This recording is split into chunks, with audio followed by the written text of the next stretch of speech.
have an historic moment where we were able to settle the Watts cases, and it's yet another example of how we are moving with expediency to deliver high-quality government for the people of this city. With that, we'll open it up to a few questions. Okay, we're just gonna do one question to get through everyone. Heather, you ready? Gosh, nothing like on the spot.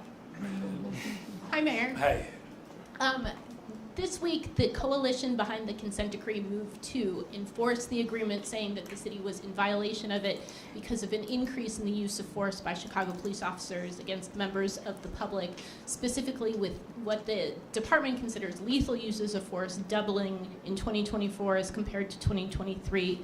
Is that an acceptable amount of use of force by the police department with you, and does the city need to do more to come into compliance with the consent decree? I mean, well, we obviously are moving forward with coming into compliance with the consent decree. From where we started when I took office in 2023 to where we are now, and I fully expect that this year we'll have more gains as far as some of the challenges that we are still experiencing. There's no one that's disputing that there's still much more work to be done, and I'm going to work tirelessly, of course, with our superintendent, who has made this as a part of our top priority to ensure that constitutional policing becomes the form of governance that the people of Chicago can not only embrace but become accustomed with. After today, again, the settlement that we just secured, we don't want to go back to a time in which we've seen these cases that have caused harm, and it's not only harmed individuals, but it's cost the taxpayers dollars as well. So yes, more work to be done. Yes, we're moving in the right direction. And of course, yes, we're going to ensure that constitutional policing becomes the absolute form of policing in the city of Chicago. Hi, Mayor. Hi. ICE was seen floating down the Chicago River downtown today with several officers armed as well. Curious, obviously you've been in a meeting all day, but what does the administration know of that operation, if anything? And is there concern that that will be a regular appearance as the federal government continues their immigration mission in Chicago? Well, look, the federal government is not communicating with me or our police department, and this is the problem that we have expressed from the very beginning, as this president has moved to, quite frankly, behave such in an abrupt way that I don't really see how this is helping anyone, anywhere. Do not know what they're up to, and I think the last part that I can just indicate, it's just further proof that this administration is only committed to intimidating people and working to strike fear into the hearts, into the minds of the people of this city. We're going to continue to celebrate Hispanic Heritage Month.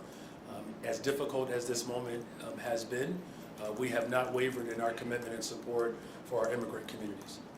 Good evening, Mayor. You said before that it's your job to propose a budget, but it's the City Council's job to pass a budget. So would you say this year you hope that the final result is not seen as Brandon's budget, but just as much City Council's? And do you hope that that framing would alleviate some of the pressure on you as well as allies ahead of 2027? Well, first of all, the focus that I have is alleviating the pressure that families have experienced in the city of Chicago for a very long time as we deal with, our pensions, these, unfortunate, these police settlement cases.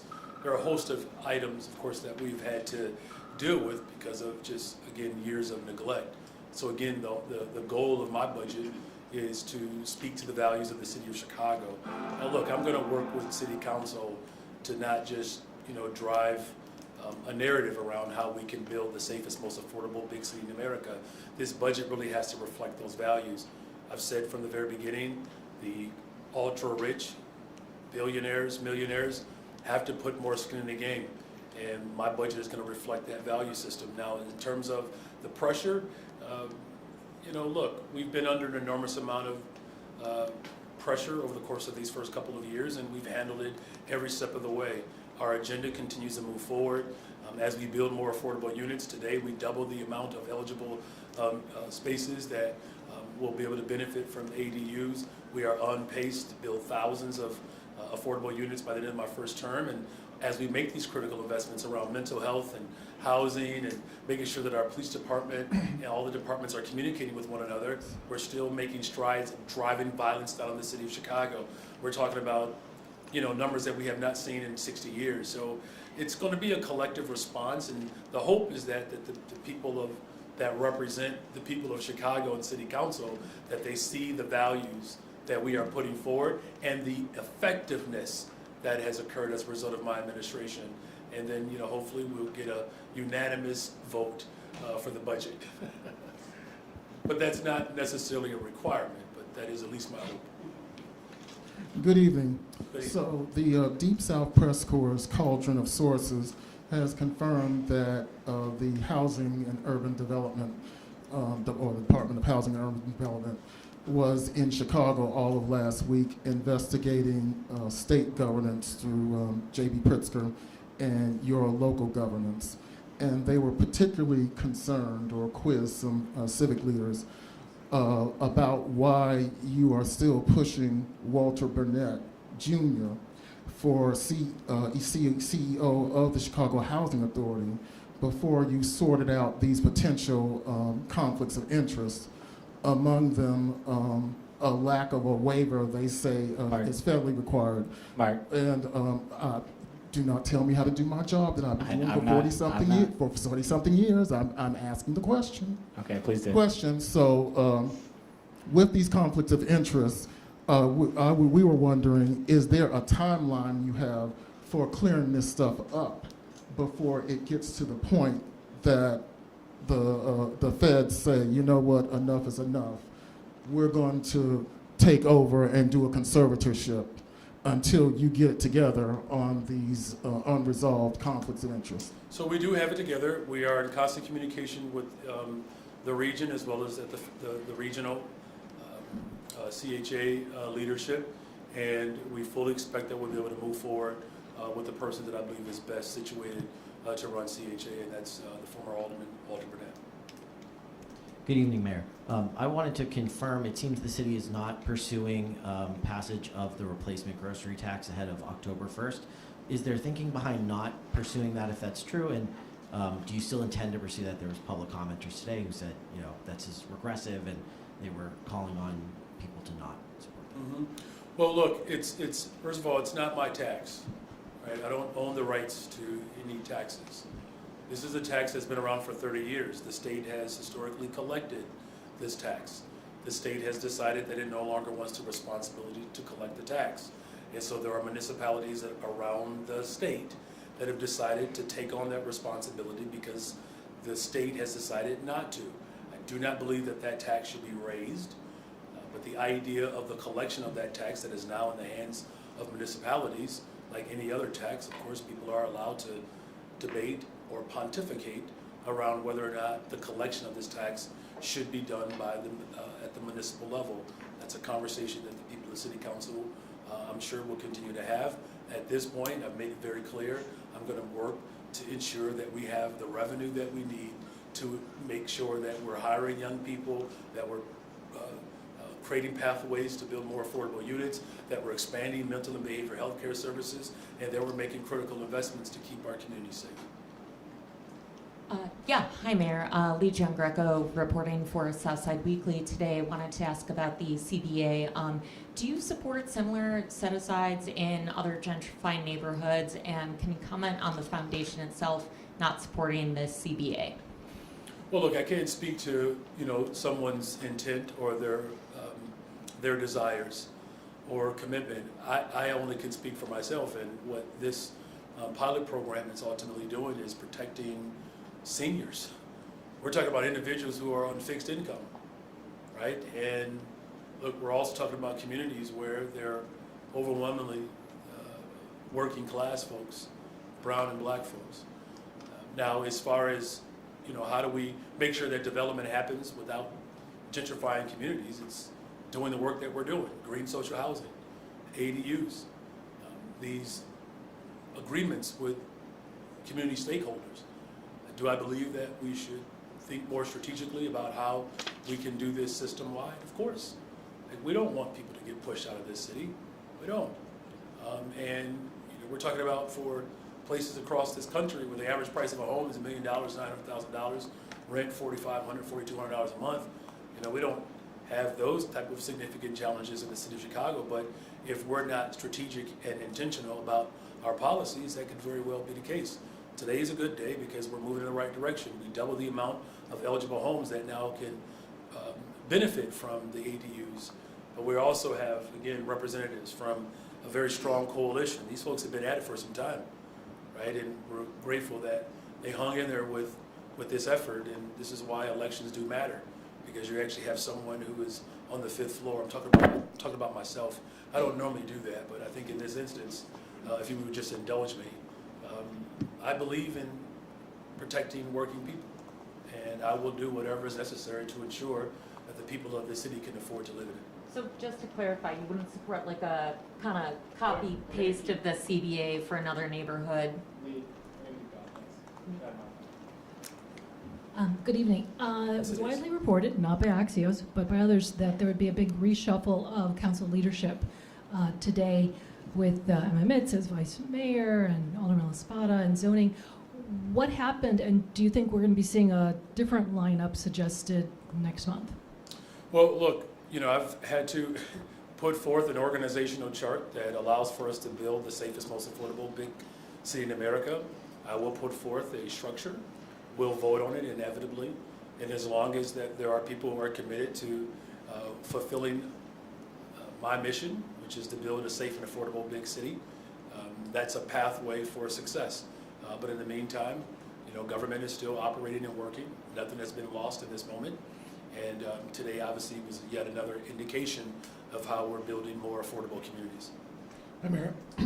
Hi. Excuse me. On that same topic, I mean, why do you think you are struggling, you and the city council collectively struggling to make these committee assignments? I spoke to Alderman today. He said one of the problems is your office is not speaking with enough aldermen. You limited this negotiation to the Latino and Black caucuses, and these discussions should start sooner. Who told you that?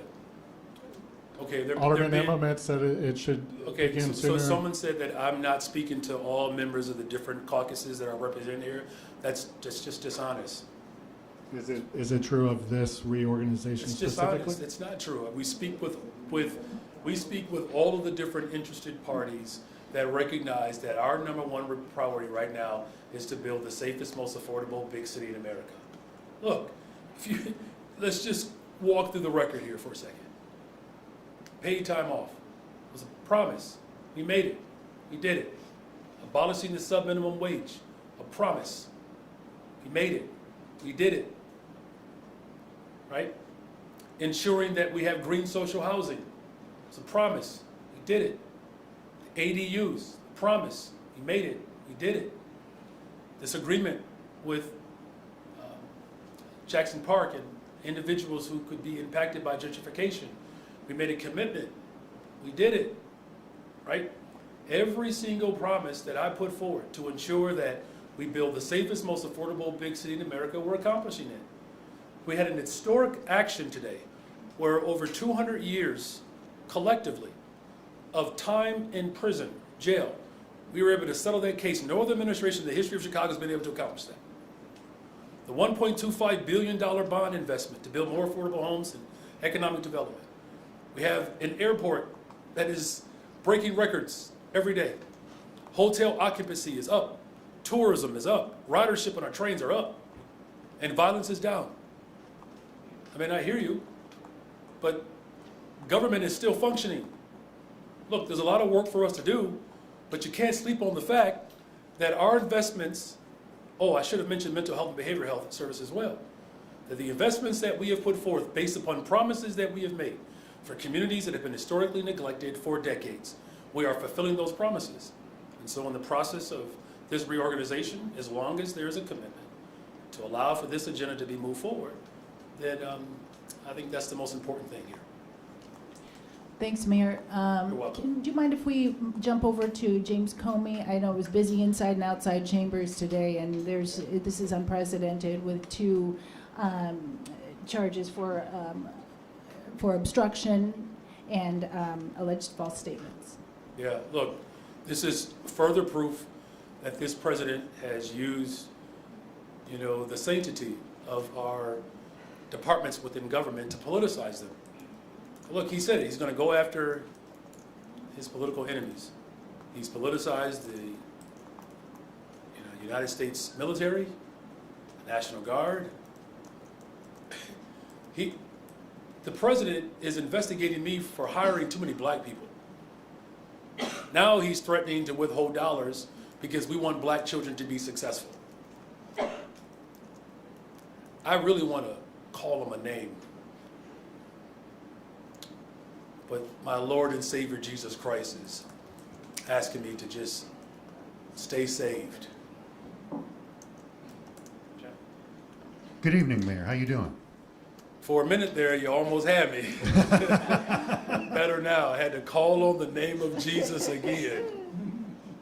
I don't know that my question will get you to do that, but I do want to ask about the 78 and plans for the fire stadium along Roosevelt Road in the Chicago River, to get you to talk about what that's going to mean for that community, and will you become a soccer fan? Well, first of all, let me just say, you know, I'm grateful that Joe Mansueto and Chicago Fire is willing to put skin in the game. That's what we've asked. It has to be public benefit, public use. Appreciate the alders in that area that have had very robust conversations, some of which have been concerns around gentrification. Alderwoman Dowell has done an incredible job leading these discussions. What it means is that, as I've said before, the city of Chicago, we are open for business. We're not for sale. That's the past. And it's unfortunate, it's a dark past, but now you're seeing that there are corporations that want to bring their business to Chicago. And our sports, teams play an incredible part in moving our economy. As far as being a football fan, using the international term, I'm just very proud to say that I am a soccer dad, and congratulations to the Kenwood Broncos. My son is a senior there, and they are conference champions for the first time in over 6-7 years. And obviously, our brother here is a proud Bronco. So, no, I'm a huge soccer or football fan, and both my sons play. My daughter is playing now, and I'm really looking forward to moving forward with this particular investment and project so that we can continue to build the safest, most affordable big city in America. Thank you all. Thank you very much. Good night. Thank you. Round 4. Right? That's it.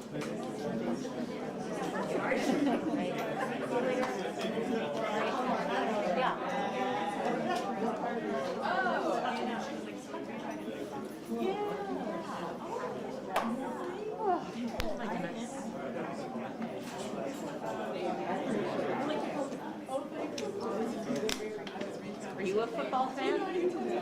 Soccer-wise, no. Feels like a lot of running to me. It's fun to go to a game once in a while, though. Yes.